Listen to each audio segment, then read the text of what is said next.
আমরা যেটা বলেছিলাম গতবার যে আমরা এই ভিজিট চলমান রাখবো, প্রত্যেক 7 দিন বা 14 দিন পরে আসবো, দেখবো আমাদের সাথে এনএসসি যে যা কথা হচ্ছে, যা মত বিনিময় হচ্ছে, এটার আপডেট দেখতে আমরা আসবো। এটার জন্য আমরা এসেছি আজকে আমাদের কম্পিটিশন কমিটির সদস্যরা। আমরা যেটা দেখেছি, যেটা আপনি বললেন, একটা কোয়েশ্চেন করেছেন যে আমাদের যে বিভিন্ন জায়গায় গ্যাপ করতে হবে, চেয়ার উঠাতে হবে ওয়াকওয়ে করার জন্য, কোনো প্রভাব পড়বে নাকি আমাদের টিকেটের উপরে।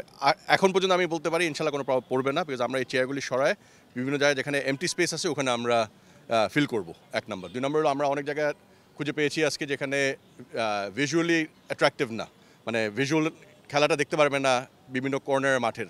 যেহেতু আমরা একটা পরিবেশ ক্রিয়েট করতেছি যেটা আনন্দময়, আমরা খেলা দেখব, প্রত্যেকটা ফ্যানের যেন ভিউ রেস্ট্রিক্টেড না হয়, এই জন্য আমরা ডিসিশন নিয়েছি অনেকগুলি চেয়ার ওখান থেকে সরাবো। আমরা সরানোর পর আমরা দেখবো ওই চেয়ারগুলি কই বসানো যায়, কই ফিটিং করা যায়।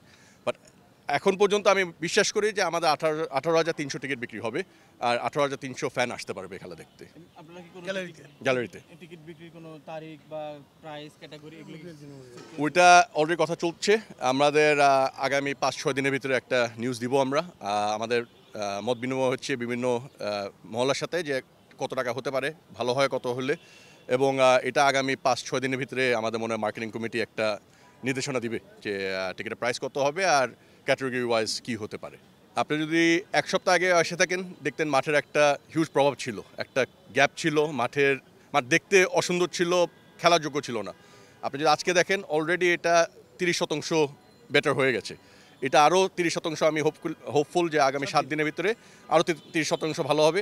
আর আমি হোপফুল যে মে মাসের 22 তারিখে, যেদিন আমাদের মেইন হ্যান্ডওভার ডেট, ওই দিনের ভিতরে আমরা মাঠ রেডি করে বিএফএফের কাছে হ্যান্ডওভার করে দিতে পারবো খেলার উপযোগের জন্য।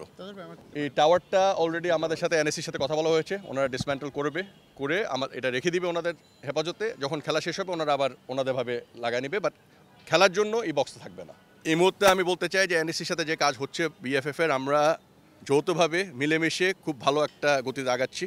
এনএসসি আমাদেরকে সহযোগিতা করছেন, আরও করবে। আর আমরা যে অবজারভেশনগুলো ওনাদের দিচ্ছি, ওনারা ওটা অ্যাকচুয়ালি গুরুত্বপূর্ণভাবে নিচ্ছে। যেরকম ফ্লাড লাইট নিয়ে অলরেডি কাজ শুরু হয়ে গেছে, ফ্লাড লাইটের ফোকাসও চলে আসবে আগামী কিছুদিনের ভিতরে। আমরা ওইটাও একটা ফাইনাল টেস্ট করব। ওনাদের যে আমরা যে অবজারভেশন ওনাদেরকে দিচ্ছি, প্রত্যেক 7 দিনে দেখছি ওনাদের কিন্তু মুভমেন্ট চলছে, ওনারা কিন্তু বসে নেই। আমাদেরকে ওনারা হেল্প করার জন্য ওনারাও চাচ্ছে যে জুনের 10 তারিখ বাংলাদেশের সবচেয়ে ভালো খেলা যেন আমরা দিতে পারি বাংলাদেশের মানুষকে, বাংলাদেশের মাটিতে। এই নতুন বাংলাদেশকে আমরা একটা বিজয় এনে দিতে চেষ্টা করতে চাবো। এটার জন্য আমরা যা পরিস্থিতি দেওয়ার দরকার আমরা দিচ্ছি এটার জন্য। Thank you.